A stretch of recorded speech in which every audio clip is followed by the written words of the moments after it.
जिस जल ने भगवान विष्णु के चरण छुए हों, उसकी पवित्रता का क्या अंदाजा होगा।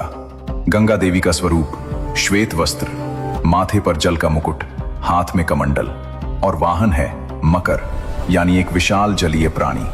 उनकी आंखों में करुणा का अथाह सागर। उनके नाम भी कई हैं। भागीरथी, भगीरथ की वजह से धरती पर आई। जानवी, जहनु मुनि की पुत्री। त्रिपथगा, तीनों लोकों में बहने वाली। विष्णुपदी, विष्णु के चरणों से जन्मी। सुरसरी, देवताओं की नदी। हर नाम के पीछे एक कहानी है और आज हम उन सभी कहानियों को एक एक करके खोलेंगे। लेकिन दोस्तों, यहाँ एक बहुत दिलचस्प बात है। गंगा स्वर्गलोक में सिर्फ एक नदी नहीं थी, वो एक स्वतंत्र देवी थी। उनका स्वभाव था निडर, सत्यवादी और कभी कभी थोड़ा उद्दंड भी। देवताओं के बीच उनका सम्मान था, लेकिन वो किसी के अधीन नहीं थी। शिव की पत्नी पार्वती एक बार उनसे ईर्ष्या करती थी, क्योंकि शिव ने गंगा को अपनी जटाओं में स्थान दिया था। ये रिश्ता बहुत गहरा था, बहुत जटिल था और इसी रिश्ते में छुपा था वो अहंकार जो गंगा को एक बड़ा सबक देगा। लेकिन उससे पहले बात करते हैं उस दर्दनाक घटना की जिसने गंगा को धरती पर आने का कारण बनाया। उन 60,000 आत्माओं की कहानी जो न स्वर्ग में थी न धरती पर, भटकती रहीं युगों तक। ये कहानी है उस दौर की जब अयोध्या में एक महान राजा राज करते थे। उनका नाम था महाराज सगर, सूर्यवंश के राजा, भगवान राम के पूर्वज। इतने शक्तिशाली कि उनकी सेना का नाम सुनकर दुश्मन कांपते थे। सगर ने ठाना, मैं अश्वमेध यज्ञ करूंगा। अश्वमेध यज्ञ यानी एक पवित्र घोड़ा छोड़ा जाता है। जहां भी वो घोड़ा जाए वो राज्य राजा का हो जाए। कोई रोके तो युद्ध। सगर की ताकत देखकर देवलोक में हलचल मच गई। इंद्रदेव घबरा गए। अगर सगर इतने शक्तिशाली हो गए तो स्वर्ग का सिंहासन भी खतरे में है। इंद्र ने एक चाल चली। इंद्र ने वो यज्ञ का घोड़ा चुरा लिया और छुपा दिया महर्षि कपिल के आश्रम में। वो महर्षि जो इतनी गहरी तपस्या में थे कि उन्हें बाहर की दुनिया की कोई खबर नहीं थी। सगर के 60,000 पुत्र थे, राजा के 60,000 पुत्र। सुनकर ही अंदाजा लगाइए कितनी बड़ी शक्ति थी। वो सब निकले घोड़े की तलाश में। पूरी पृथ्वी छान मारी, पहाड़, जंगल, समुद्र, हर जगह ढूंढा और आखिरकार पहुंचे कपिल मुनि के आश्रम में। वहां घोड़ा था और पास में एक ऋषि ध्यान में बैठे थे। 60,000 पुत्रों ने सोचा, यही चोर है। उन्होंने तपस्या में लीन महर्षि को अपशब्द कहे, ऋषि को जगाने की कोशिश की, धक्के दिए, चिल्लाए और तब कपिल मुनि की आंखें खुली। वो आंखें जो वर्षों से बंद थीं, वो आंखें जिनमें हजारों साल की तपस्या की अग्नि थी। उन्होंने उन 60,000 पुत्रों को देखा। एक पल, बस एक पल, और अगले ही पल 60,000 पुत्र राख हो गए। बिना किसी हथियार के, बिना किसी युद्ध के, बस एक क्रोधित दृष्टि और सगर के 60,000 पुत्र इतिहास बन गए। दोस्तों, जो इंसान बिना अंतिम संस्कार के मरता है वो मुक्त नहीं होता। उसकी आत्मा भटकती रहती है, न स्वर्ग में जा सकती है न धरती पर रह सकती है। 60,000 आत्माएं, सगर के वो पुत्र युगों तक भटकते रहे। न किसी लोक में जगह मिली न मोक्ष मिला। उनकी मुक्ति का सिर्फ एक रास्ता था, गंगा जल। अगर गंगा का जल उनकी राख को छू ले तो मुक्ति मिल सकती थी, लेकिन गंगा स्वर्ग में थी और उन्हें धरती पर लाना असंभव लगता था। यहीं से शुरू हुई 3 पीढ़ियों की वो यात्रा जो हजारों साल चली और एक भगीरथ पर आकर पूरी हुई। सगर के बाद उनके वंशज एक एक करके कोशिश करते रहे। अंशुमान, सगर के पोते, उन्होंने तपस्या की वर्षों तक, लेकिन सफल नहीं हुए। दिलीप, अंशुमान के पुत्र, उन्होंने भी जीवन लगा दिया, लेकिन गंगा धरती पर नहीं आई। 2 पीढ़ियां बीत गईं और तब जन्मे भगीरथ, दिलीप के पुत्र। जब भगीरथ को पता चला कि उनके पूर्वज 60,000 आत्माएं अभी भी भटक रही हैं, उनके मन में एक संकल्प उठा। चाहे कुछ भी हो जाए, इन आत्माओं को मोक्ष दिलाना है और उसके लिए गंगा को धरती पर लाना होगा।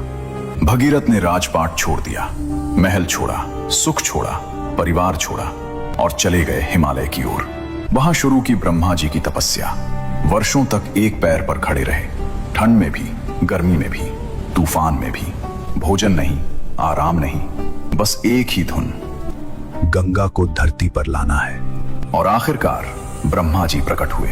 ब्रह्मा जी ने कहा, वत्स, तुम्हारी भक्ति ने मुझे प्रसन्न किया। मैं गंगा को धरती पर भेजूंगा। भगीरथ के चेहरे पर खुशी आई, लेकिन तभी ब्रह्मा जी ने एक बात और कही। लेकिन एक समस्या है। भगीरथ ने पूछा। कौन सी समस्या प्रभु? ब्रह्मा जी बोले, गंगा का वेग इतना प्रचंड है, इतना विशाल, कि अगर वो सीधे धरती पर गिरी तो पृथ्वी टूट जाएगी, पाताल तक चली जाएगी, सब कुछ नष्ट हो जाएगा। इसलिए तुम्हें भगवान शिव की तपस्या करनी होगी। सिर्फ वही गंगा को थाम सकते हैं। भगीरथ ने आंखें बंद की। एक और तपस्या, एक और असंभव काम। लेकिन भगीरथ डरे नहीं। जब तक काम पूरा नहीं होता रुकूंगा नहीं। इस बार वो पहुंचे कैलाश पर्वत पर और शुरू की महादेव की तपस्या। शिव की तपस्या करना आसान नहीं था, लेकिन जब भक्ति सच्ची हो तो शिव को पिघलते देर नहीं लगती। एक दिन कैलाश पर कंपन हुआ, नीली रोशनी फैली और भोलेनाथ प्रकट हुए। शिव ने भगीरथ को देखा। उनकी आंखों में अटूट विश्वास था। शिव मुस्कुराए। ठीक है भगीरथ, तुम्हारा संकल्प मैंने देख लिया। मैं गंगा को अपनी जटाओं में ले लूंगा। दोस्तों, अब आती है इस पूरी कहानी की सबसे दिलचस्प बात। जब स्वर्ग लोक में यह खबर पहुंची कि गंगा को धरती पर जाना है और शिव की जटाओं से होकर गुजरना है, तो गंगा ने क्या सोचा? गंगा ने सोचा, मैं शिव की जटाओं से होकर जाऊंगी। मेरा वेग तो इतना है कि मैं शिव को ही बहा ले जाऊंगी। देखते हैं शिव क्या करते हैं। यह था गंगा का अहंकार, एक देवी का घमंड, और यही घमंड उन्हें एक बड़ा सबक देने वाला था। भगीरथ ने शिव को संकेत दिया। ब्रह्मा जी ने कमंडल से गंगा को मुक्त किया। आकाश में एक विशाल जलधारा प्रकट हुई, चमकती हुई, गरजती हुई, पूरे ब्रह्मांड को हिलाती हुई। गंगा नीचे की तरफ आई, पूरे वेग के साथ। उनके मन में था, मैं शिव की जटाओं से होकर जाऊंगी। मेरा वेग तो इतना है कि मैं शिव को ही बहा ले जाऊंगी। देखते हैं शिव क्या करते हैं। और जब गंगा शिव की जटाओं में पहुंची, वो रुक गई, उलझ गई। शिव की जटाओं में इतने रास्ते थे, इतने पेच थे कि गंगा जिधर जाती थी उधर और उलझती जाती थी, जैसे कोई भूल भुलैया हो। गंगा एक रास्ते से निकलने की कोशिश करती और 3 और रास्तों में फंस जाती। महादेव की जटाएं, जिनमें पूरे ब्रह्मांड के रहस्य थे, उनमें गंगा खो गई। वर्षों तक बाहर नहीं निकल सकी। अहंकार का यही जवाब होता है। धरती पर भगीरथ इंतजार कर रहे थे, गंगा आई नहीं।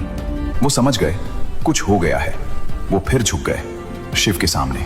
प्रभु, गंगा मां को मुक्त करें। मेरे पूर्वज इंतजार कर रहे हैं, उन्हें मोक्ष चाहिए। शिव ने आंखें खोली। उनके मुख पर एक हल्की मुस्कान थी।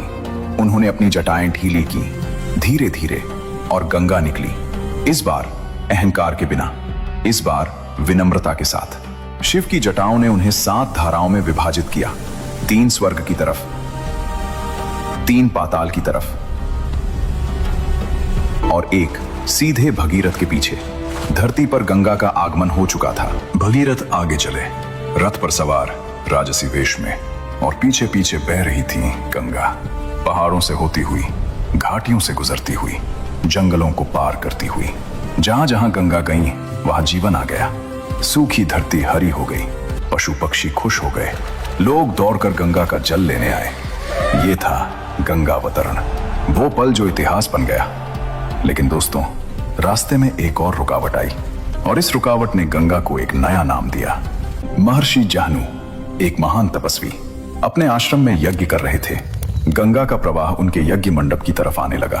पानी फैला, यज्ञ की सामग्री बह गई, आश्रम में हलचल मच गई। महर्षि का ध्यान टूटा। उन्होंने देखा उनका यज्ञ बाधित हो चुका था। क्रोध भड़का, और उस क्रोध में उन्होंने वो किया जो सुनकर दंग रह जाएंगे। उन्होंने सारी गंगा पी ली, एक ही घूंट में। गंगा जो पहाड़ों से उतरी थी, जो ब्रह्मा के कमंडल से निकली थी, जो शिव की जटाओं से आई थी, एक ऋषि के क्रोध में समा गई। भगीरथ रुक गए, पीछे मुड़े। गंगा नहीं थी। वो समझ गए, वो दौड़े, महर्षि जाहनु के पास पहुंचे, हाथ जोड़े, माथा टेका। ऋषिवर, क्षमा करें, गंगा मां से कोई अपराध हुआ, लेकिन उन्हें मुक्त करें।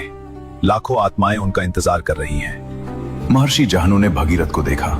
उनकी आंखों में वर्षों की थकान थी, एक अटूट संकल्प था। ऋषि का क्रोध पिघल गया। उन्होंने अपने दाहिने कान को स्पर्श किया और गंगा बाहर आ गई। उस दिन से गंगा का एक नाम पड़ा, जाह्नवी, जाह्नु मुनि की पुत्री, क्योंकि ऋषि ने उन्हें पुनः जन्म दिया था। दोस्तों, अब आता है वो पल जिसके लिए 3 पीढ़ियों ने तपस्या की, जिसके लिए भगीरथ ने अपना सब कुछ छोड़ा, जिसके लिए गंगा ने स्वर्ग छोड़ा। गंगा उस स्थान पर पहुंची जहां कपिल मुनि के आश्रम में